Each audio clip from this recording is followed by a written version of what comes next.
Welcome to D&D Author Showcase. I am your host, Chad Robert Morgan. We got a special event. I'm here with our good friends Josh and TT from Hal-Lore-Ween, and we are filming here at Slashers, the axe throwing and ale place here in Costa Mesa. All right. So first of all, Josh, TT, thanks for coming. I know this is a bit of a trek, but this place is totally worth it. Phenomenal. So tell us a little bit about your book and where can people find you? Oh my goodness. You want to start that bad boy? Oh, wow. Our book. Hi. Yeah, we're Josh and TT here, excited to celebrate Hal-Lore-Ween 1 and 2, and yes, 3 is coming. Where do they find these things? So books 1 and 2 are anywhere major books are sold, Amazon, Barnes & Noble, ask your local bookstore. In fact, harass your local bookstore. Tell them why don't they have it. They're behind the 8 ball, all the other good things. But anywhere books are sold, you could reach out. You can find us also on Hal_Lore_Ween on Instagram. I think we have a TikTok circulating there somewhere and many other places. Yeah, there's a lot of ways to find us. When I first met you, it was at the Halfway to Halloween Festival out in Jurupa Park, and you had probably the most kick-ass booth I had ever seen in my life. Like, you went all on that. Can you tell us a little bit about how much effort that went into that? Yeah, the booth was phenomenal. And the effort that went into it, for me, was almost nothing because my lovely wife, her father is kind of the center of everything I dream of. If I dream something up, both Halloween in our front yard and or Hal-Lore-Ween, he's the mastermind, he's the carpenter, he makes everything. So we told him that we were going to do, it was our first event. We told him that we were going to do an event. He's like, well, then it has to be the best of the best. You have to have all the bells and whistles. And they just went ham on this huge, elaborate booth. And who am I to say no, right? That would be rude. So we had an amazing setup. The whole front fascia boards, the whole depth, the whole thing lit up. Jacko sitting on top. It was unbelievable. And he built all of it himself as a fun little project. The photo ops too. My gosh, I was going to say, yeah. Incredible. Love that. Yeah, so photo ops, that was my brainchild again. I kind of feel bad because I have a thought, a dream, and he's like, all right, well, let's get to work. And he made this huge, elaborate 3D photo booth that you can actually get into. It's the whole cover of kind of book 2 with this huge Gothic-looking stone entryway with a huge Hal-Lore-Ween engraved in it, and you get to walk in, and it ended up being one of the biggest photo opportunities for the event. And it's kind of funny because all advertisements were branded right there. It was kind of the smartest thing we've ever done, but it's pretty amazing, you know? Great. Yeah, no, that part was brilliant. And what really worked is because it was an outdoor event, you actually had the space for that. Because I know if we did like a what do you call it, like a creep IE or something like that, your booth, you're going to be way more limited in space. But that was just the perfect thing to do for that event, and it just all the cards just sort of fell into place for you on that one. That was just absolutely fantastic. Yeah, and luckily it's kind of followed us too. Like, that was the first event that we did it with, but then later that year in November, we ended up doing the Creep It Real Nice. festive. And we asked them, we said, we have this awesome big photo op. Can we bring it? And they're like, sure, we'll get you a space. So we had a booth in this corner. It was actually the raddest corner ever. And Creep It Real, if you're listening, we would love that same space. Which we'll announce in a little bit that we did get accepted into the next one. But so it was this little corner booth and then an elevated platform, almost looks like a little stage that we put our photo op on, like literally adjacent to our booth. And that became a huge photo opportunity. So far it's followed us everywhere. Definitely we got to do a little TLC on it, revamp it. But it's not going anywhere. So if you want an awesome photo in a Hal-Lore-Ween huge Gothic photo op, just come visit us at any event we do. That's right. And if Creep It Real is listening, I've applied like 3 times. Hello. I can speak for him. Yeah, no, there's two main ones that I get into, and two main ones I still can't get into. I can't get into Midsummer, and I can't get into Creep It Real. Got I it. get into Monsterpalooza, which you should totally try. I Okay. think you would do well on Monsterpalooza. Creep IE is also very good. We do well on that one. Okay. So those are the four like really big main ones Cornerstones in this yeah. area.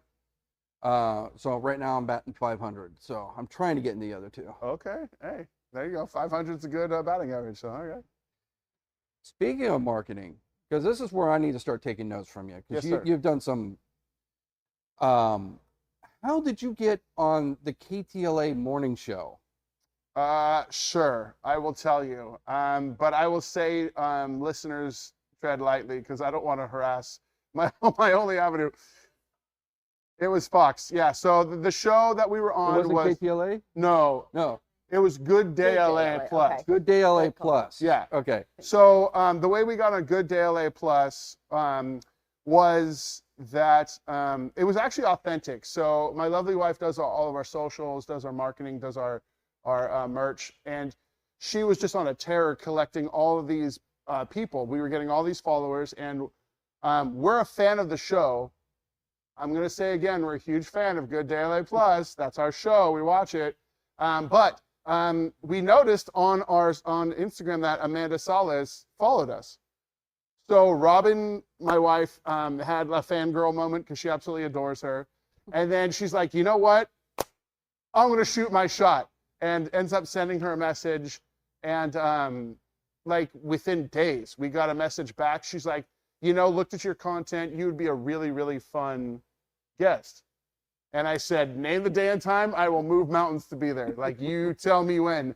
And it was funny because it was actually a while. Like, we didn't hear back for a while. So we kind of just dropped a couple nice little DMs here and there. And then she'd write back, didn't forget about you, just got to coordinate it. And then all of a sudden, we got an email from her. What do you even call it? Like the person who makes the shows and books the shows, the booker, if you will, for lack of a better term. And then, we set the day and time, and it came, it went, it was surreal. I remember having this moment on the show where I'm looking at the sides of all the girls' faces, right? Like Aroxia, Amanda, oh my gosh, all of them. And I'm looking at the sides of their faces. I'm like, hold on, I look at these girls every day face on. I'm looking at the sides of their faces. Something's not matching up here. Like, I don't know this version of them. Like, and it was like this out of body experience right before they're like, and we're live. I'm like, oh, okay, right. Let me plug in and kind of get going. So it was just a surreal experience. And then this young lady right here was my partner on it. Obviously, I know you saw it. And they gave her serious love, which made my heart warm. So you talk about your experience. Yeah, I adored it. It was surreal. It was we got to sit in the back with the couch and we're waiting and we get cued in to do our little intro. But once we were out there, I could just tell that their energy was so positive and so sweet and just really encouraging, wanting everybody to succeed. And I loved that. So I think that was disarming. And then on top of it, when they realized that I actually had my portfolio there of my original drawings for book one. And I think at this point for book two, It was book two, yeah. So I had them in my portfolio, and she decided to cue everybody up and win another segment with us. So it was not intended to go as long as it did, but when she saw that they were there and wanted to give some airtime to it, it was a great way to show the actual work and just continue the conversation, both from the artistic perspective of it and from the authorship and what we're super passionate about. Yeah, it was amazing. So it was authentic how we got on. So it wasn't like, oh, we did A, B, and C, everyone follows suit, unfortunately. But shoot your shot. I guess the whole moral of that story is don't be afraid. And it wasn't even my shot to shoot. I said that right. Awesome. It was my wife. She shot that shot, and all kudos to her. She made it happen. So, and we were blessed. We were honored with it. Yeah, and I think in this way too, it just comes down to a lot of like goodwill, social capital, being there, supporting people when you don't have something to pitch, being there, being excited about other people's projects, showing up and showing your interest without necessarily that kind of motive. And I think that goes a long way, especially for this crew, to be able to be in different spaces and occupy different spaces based on the relationships we build over time. Amen. Amen.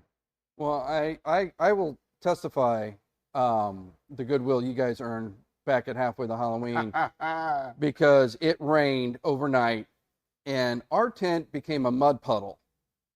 And so they had to move us to a completely different part of the event.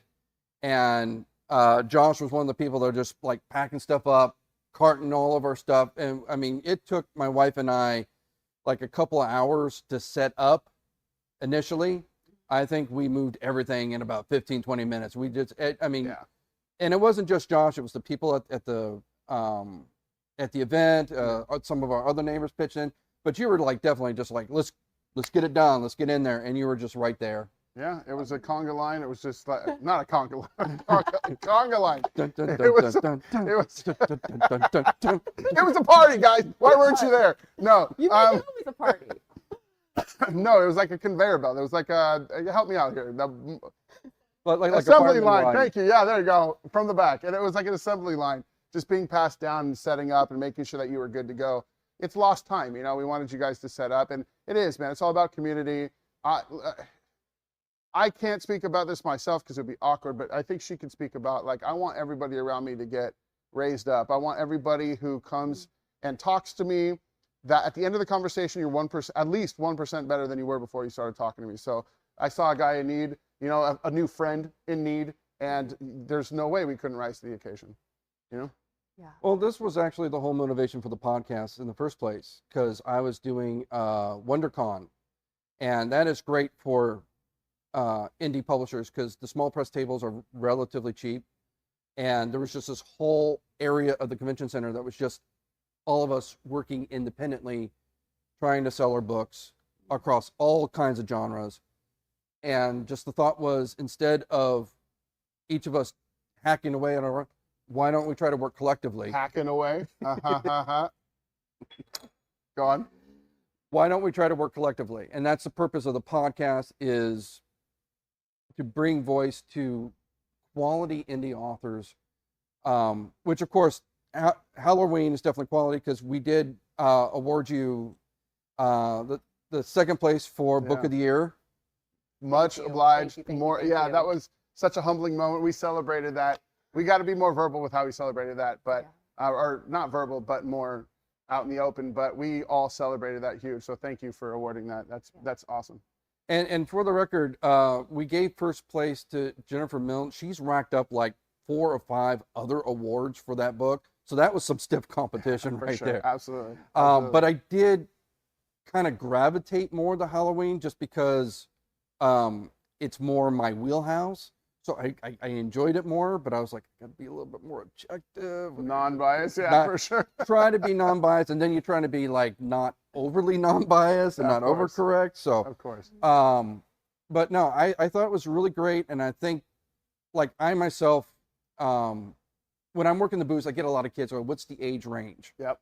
And like, I started writing my young adult series because I had younger readers wanting to read these things, and I had to have an offering for them. So this is a great entry book for even the younger readers. Yep. Intro to horror, I call it. Yep. Yeah, it's perfect for that. And I'm looking forward to seeing book 3 when it comes out. Yeah, absolutely. Yeah. And one thing I'll test to book 2, everybody, we had a ton of ARC readers. I think we had over 100 ARC readers for book 2, and a lot of just general reviewers and everything else. And everybody, it's not even a question. It's 100% of all of them said book 2 was exponentially better. That I'm just coming into my writing. TT blew it up like I've never seen. She was phenomenal in book 1, obviously, but book 2, I was like, what the heck? Like, how did you do that? And book 3, I'm super excited about. It's in the midst of being made too, and I know she's going to blow it up. But yeah, book 2 is exponentially better. But here's a word of warning: you don't have to. They're independent stories, but you should read book 1 before you read book 2 if you kind of want some amazing Easter eggs all throughout. So Well, I wanted to hop in here too. Yeah, with do the intro to horror is exactly what it is, and it really was my intro to horror. So I'm Literally. not a horror artist. I have a lot of different art styles that I like to play with and experience. And so when Josh came to me with these writings before anything had been published, not many people had eyes on it. I could read it, and there was something about it that allowed for this. Like, first of all, my mind just went bonkers with visuals. And I know that's usually my mark as an illustrator. If I'm reading a young author's work, I am looking for, am I seeing really strong shots in my mind to be able to tell this story? And if that's starting to lock, then the conversation gets more exciting.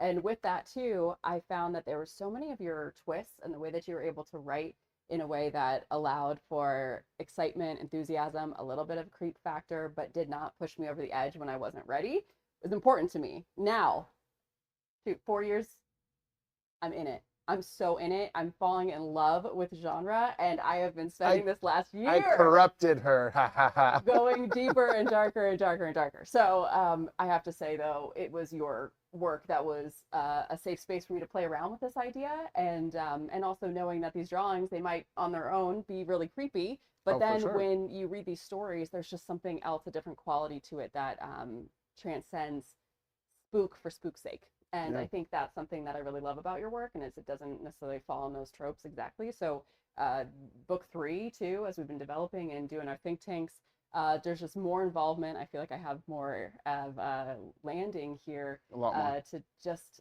kind of step into the waters and feel the fun of it all. And here's my favorite story that I will shout on every podcast, every interview possible, and she's going to punch me later for it, I'm sure.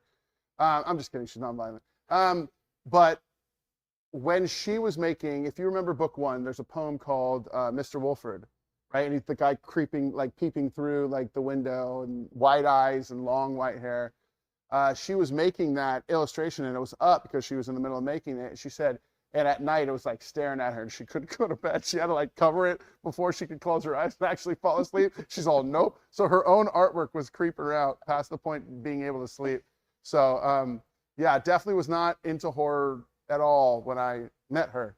So and it's amazing. I mean, you've seen her work, like you would never know. And even when we tell like fans that, they're like, what? Like, this is like not just like horror art. This is amazing horror art. So it's a fun story for sure.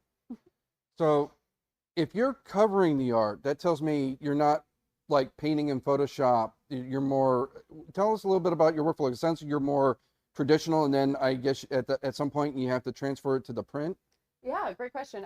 So for me, it all stems back from starting with some thumbnails to figure out some structure together that we bounce ideas off of what I think the visuals would be the strongest for, maybe a poem or the stories.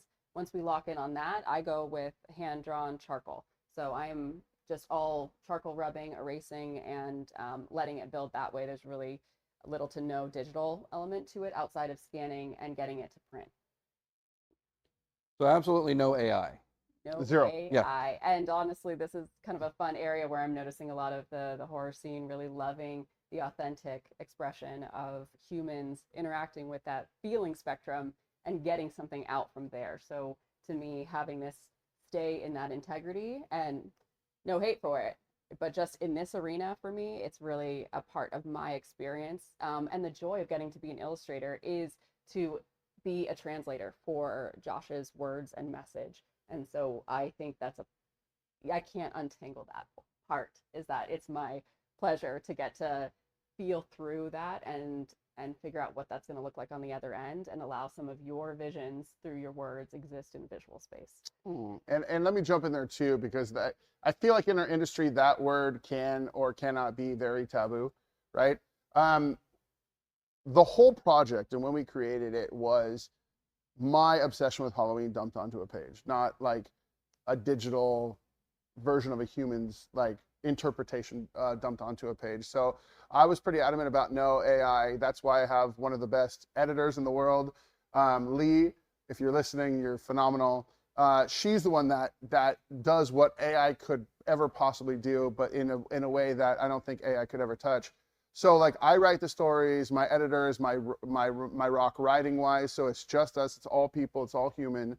And then I give it to her. She's the talent. She's the real deal, Holyfield. Zero AI. And we want to very much protect that and keep it that way. Nothing against AI people. That people do amazing mind-blowing stuff with AI. But no, we're definitely all real, all person, all human project, and always will be. I know for us in the podcast, we've kind of gone through AI at length, not only the pros and cons, but also sort of like the ethical uses of AI. Sure. For me personally, I might use it to generate marketing images or stuff like that. Sure. Um, Let me jump in there really quick. Sure. So yeah. So the project itself is AI free, but yeah, like social media, stuff like that. I mean, there's definitely a platform there for you. So let me be clear: the project itself, 100% AI free, but yeah, marketing, exactly like you were going to say, marketing and other strategies to try to get the word out there. That's another story. That's Tell me a little bit. You're talking about all the ARC readers that you got. Tell me yes. about how that process went. Sure. So it's actually funny because let me lead this whole thing by saying me getting my foot in the whole author world was so naive. It was crazy. I did a long stint younger in the music industry, and the correlation between music industry and the writing world is so, there's a lot of crossover. It's very similar all the way to like literary agents to like obviously publishers and all types of other things. But um, um, remind me of your question. The ARC readers, like how did you find your ARC Got readers? it. How did that process go? Yes. So, okay. So the ARC readers again was sheer naivete, and all I did was we were growing a huge presence on Instagram and social media, and we knew that the bigger the people we targeted, meaning like the more followers they have, the more influence they have, obviously the bigger net that you'd cast. So we just went around and we kind of, for lack of a better term, kind of hoard ourselves around and reached out to everybody saying, look, we're this book series. We will send you merch, we'll send you goodies, we'll send you stuff. But if you would, accept it, read it, and give us a review, reach out to everybody, just do a post about it. And we send it to a lot of people that were already following us that would like our comments, and we'd send it to, I got 100 ARC readers, we probably sent it to like 300 people, you know? Nice. So, and then some of the people, especially in the Halloween community, they're like, free? Like, oh my gosh, yeah, we'd love to read it for free. And so it just kind of grew from there. And then once one did it, who was influential, then other people be like, oh, I saw so post about this, I would love to like add to it. And then it kind of like created like the wave effect, you know what I mean? If you're thinking like a baseball game. But it was a lot of work, you know. We only got like maybe 2 or 3 per week, and we just kept going, you know, and just kept being relentless in who we reached out to. I made a couple enemies doing it that way too. A lot of people are like, that's not how it works, and I'm like, oh, I'm naive, okay. And then I would try to like pick their brains, be like, okay, I understand you're upset and I broke the rules, could you tell me what the rules are? How could I have approached it better? And I'm still learning, I'm still growing, and I try to throw my vulnerability and naivete out there, and they kind of, you know, reciprocated with some nice words. Some of them. Some of them. Well, yeah, I think you have a special skill set that I imagine many of your listeners, as well as any other illustrators or people who are out there, might be challenged by in the arts, because you do have a background in sales, and Yep. you've got a charisma, and you got a look at, I'm here, and guess what? I'm not going away. For That better, kind for of worse, energy. yes. Where I know for me, sometimes I just want to clam on up and be in my art cave. And if I'm at a booth, I want to be like, sure, my art should speak for itself. I don't want to be dealing with all that stuff. Yeah. You know, if you like it, take it. If you don't, leave it. And I realize watching you do this over and over and over again, being able to pause people while they walk by, have your spiel, like get in the flow with people and engage in a way that seems like a stretch sometimes, but gets traction. And so I think this is a part of it that I know a lot of us creatives are just really not about. We want to make the work, and we want to then go be alone and then make more work, probably. Yeah. But you do bring this element of that churn, and that's what I'm really seeing of why, you know, I've worked with many authors, many books never got off the ground, never took off post hiring me for illustrations, because people don't always have that skill set or that quality to walk it through. And so I think being able to find some role models or guidance, and starting to separate really the fact that what you create is not necessarily you. And that's a hard one to do, is unbraid the emotion around these creative undertakings for stories and for artwork, and what you're able to do with that and being able to put it out in the world and separate a little bit does mean that you can fall flat on your face. You can be rejected so many times and not so much taking that personally, because you know you're going to get up and go meet a bunch of more no's and you're going to keep going. You pick cool people to be in your corner to talk you up when you are feeling like this is getting really heavy and really hard. And this is the thing, is that it doesn't just launch. We then have to hold it continuously without praise. So 4 years of really like being under the radar too, and 4 years of struggling, of working later nights and not seeing a lot of the accolades from it. I think at a certain point, a lot of people do want to back down and be like, see, it's not working. But when we're looking for legacy, and that's what I know Hal-Lore-Ween is really about, is a legacy work. So we want to be creating this year by year, getting better at understanding the industry, getting better at collaboration and understanding how each of us work, and knowing how we can even push the limits into new worlds and realms, because we have a sense of safety and commitment. And this is not just a flash in the pan. So it really does take a different sense of determination and discernment to keep it going. And you got to talk yourself through a lot of hard nights with it too. I'm so pumped up right now. How do you beat that? How do you keep going after that? That was unbelievable. Yeah, so basically my version of what she just said, I'm a carny. If you come by my tent, I'm gonna call you in, right? That's what I do. Absolutely. And then, no, yeah, thank you. And the beauty of Hal-Lore-Ween is it transcends the books, right? This is book 2, guys. It transcends the books because we're building a community. We got a squad now behind us. You know what I mean? Like, I got to call them out if I could take this moment. Obviously, TT is like my ride or die. She's my partner in all this. Aldo is the cover artist. And that was, I could tell you the story about how he came into be. He wasn't even supposed to. She was my first artist. And then he took a crack at it and he killed it. I'm like, all right, I can have a cover artist and internal artist. Yeah, Josh showed me and I was like, that's it. Yeah, that was the face. That's the face of Jacko. He created the face of Jacko. And then, so obviously my wife is, if there was a manager, it would be her. Like, she does everything. So I can't even do her the injustice of start listing the things she does, because it's all her. But now we have a new voice actor on board, which that's a huge announcement. We have a new voice actor, so we're going to be on Audible very shortly for book 1 and book 2.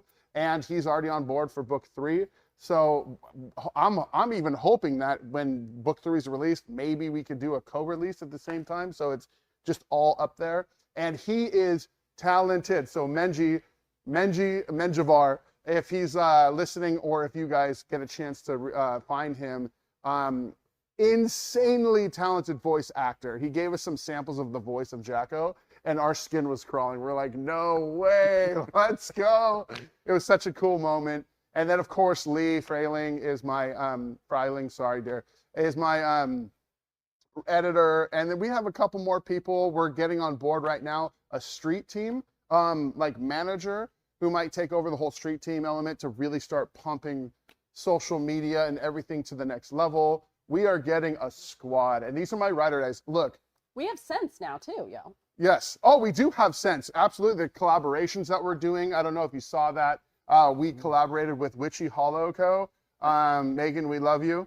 So she does skincare products. So now we have a Jacko's Midnight Mischief release line of skincare, smells, hand soaps, everything that's going to be publishing. We are trying to really weave Hal-Lore-Ween into the horror community and make it synonymous. The way I figure it is this.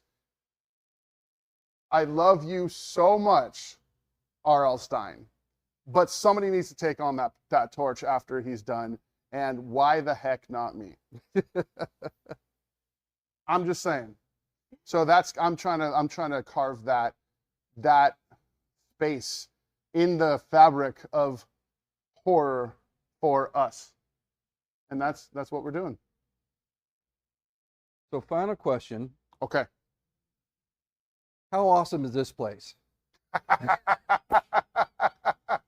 Okay, so Maddie and Luke is our new besties. They're definitely going to be in the Hal-Lore-Ween circle. They're the founders of this magical place. And my confession is this, and I'll let you speak right after. My confession is I have never been here until right now. And I walked in and I told them that they better set up a cot in the back because I'm not going anywhere. This place is a horror lover's dream. I mean, And they're the geniuses that thought drinking and axe throwing would be a wonderful combo, and I couldn't agree more. They're phenomenal, amazing people right off the get-go. If you guys haven't been to Slashers, you not are only missing out on what should now be a staple in the horror community, but you're missing out on just the best time you've ever had and memories that you're don't even realize you need to have.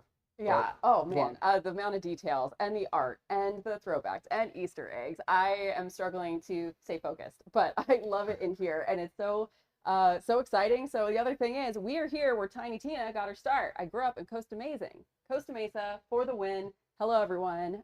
We are here in Orange County, That's and it. it's really fun because I grew up a block away from here, and to come back in my adulthood now, interested in slashers and definitely interested in throwing axes.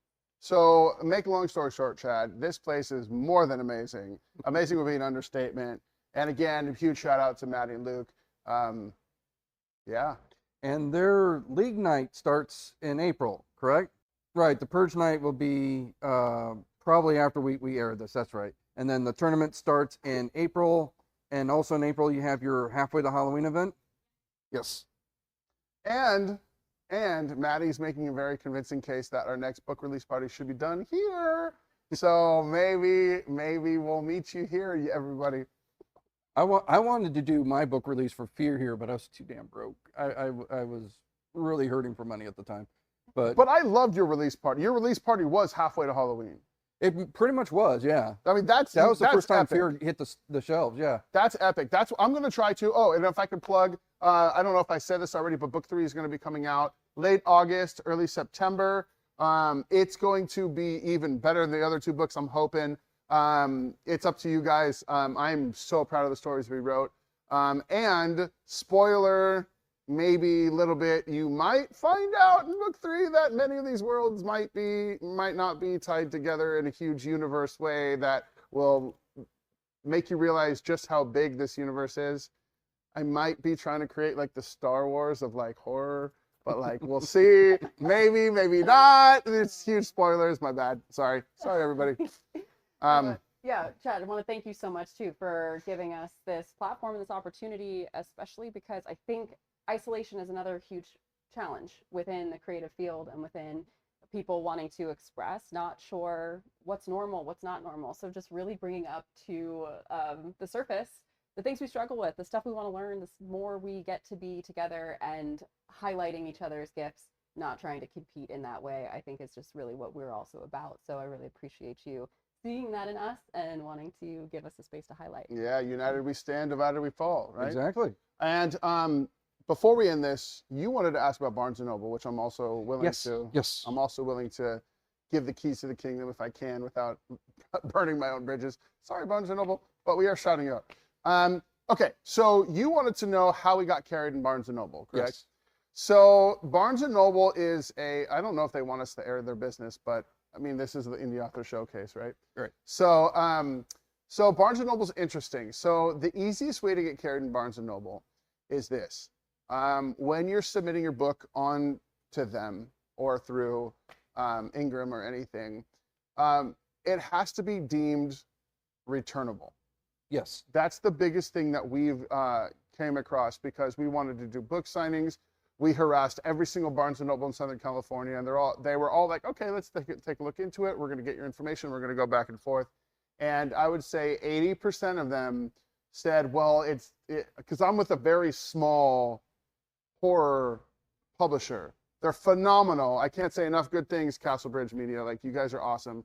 And thank you for being our rock this whole time. But they're small, so they can't do returnable.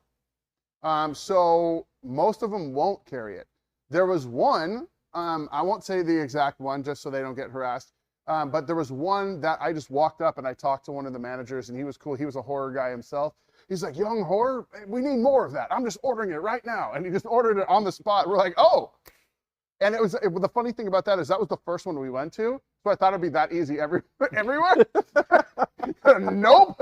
I can't tell you how many boots to the butt I got on the way out the door. So I was very naive after that. So they carried ours. They carried like 5 books of book 1. And then separately, we tried to get book signings because we were still carried online. Harassed every single one, and one was cool enough to do, because we weren't returnable, the books weren't in the store, we had to do like a consignment kind of thing. So we brought our own books, but we got to sign it. We got to promote that we were there. So we're not in all Barnes & Nobles, but there was a couple that we got lucky with. So I think the easiest way to do that is to know, let them know like how many. You got to go in person. You got to talk to the managers and say, I have all these books. They are returnable. I want to get them in the stores. How do we make this happen? And I think if they are returnable, that was the only reason why they said no. That is the sole reason my books are on Ingram Spark right now. Yeah. I actually published my hard copies, my jacketed hard copies, I actually published through Barnes & Noble Press. Nice. And one of the reasons, or one of the arguments for that is if enough people order your book, and I do this in quotes because I have no idea what that magic number might entail, but they're supposed to start carrying it in the stores. It's supposed to be one of the hooks to entice you to use their thing. Apparently, buying my own copies and selling them at conventions don't count towards that total because I have never seen my books in the store. Got it. But yeah, I had a similar problem where I was going through Barnes & Nobles and I was talking to managers and I was going to, and finally somebody talked about it's not returnable. It's like, but they're published from you. It's your own press. I was like, yeah, but they're not returnable. And that's what started me down that Ingram Spark rabbit hole. So yeah, if you want to get into a bookseller, the best route is Ingram Spark. I don't know if the other ones do that. I don't know if Lulu does it. I'm not sure. But yeah, go to Ingram Spark, mark it as returnable, and then you have to set up the rules. Every once in a blue moon, like I think I've gotten 3 so far, but I'll have a book just show up at my door for some reason, and it's a return. It's for whatever reason it didn't sell at that particular store. I think it's only happened like about maybe 3 times. I think where just shows up for some reason. I didn't order this. What the hell? Right. Yeah, I guess final thoughts for us would be, number one, we just launched our website. So if you go to Hal-Lore-Ween.com, but with the dashes, so HALL-LORE-WEEN.com, just like it's written on the book. You can check us out there. There's a lot of fun things. And then lastly, where to find us next? It looks like so far we're only doing one event this year, solidified, and that is Creep It Real in September. By then, book 3 should be out, so come get the new book.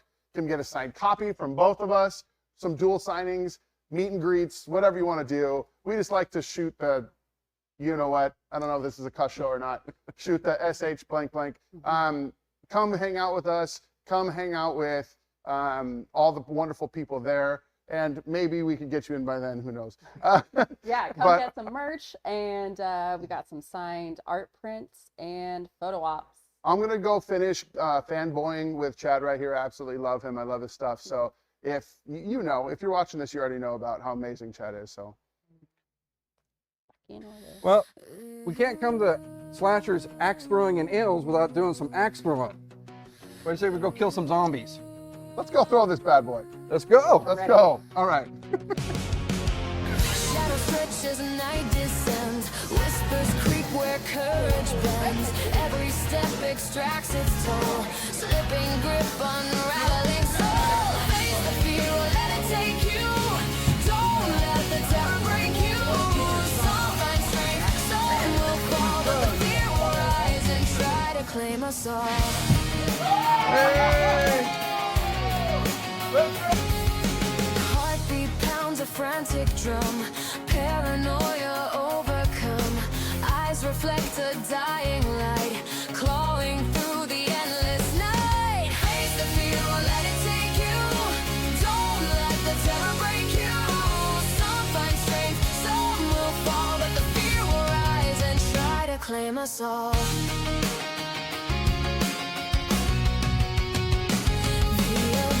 Yawns a hungry maw, a primal war with nature's law.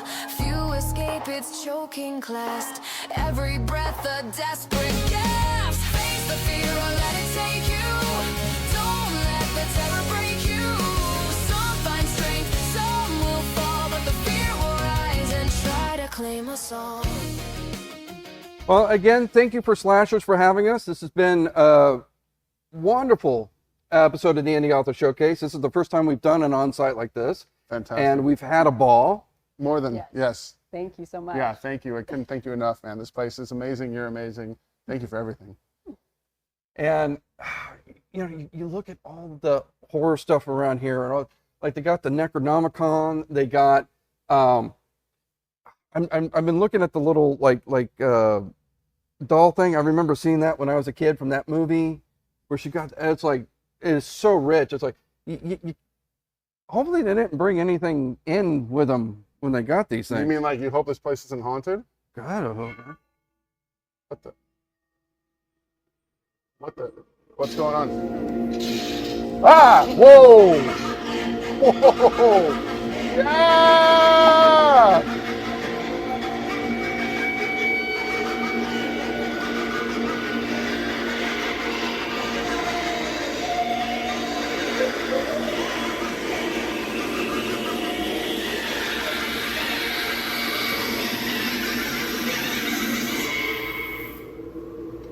Yeah! Okay, time to That's go. amazing. Time to go. I'm out of here, man. I don't have to be the fastest. I just have to be faster than you. Okay.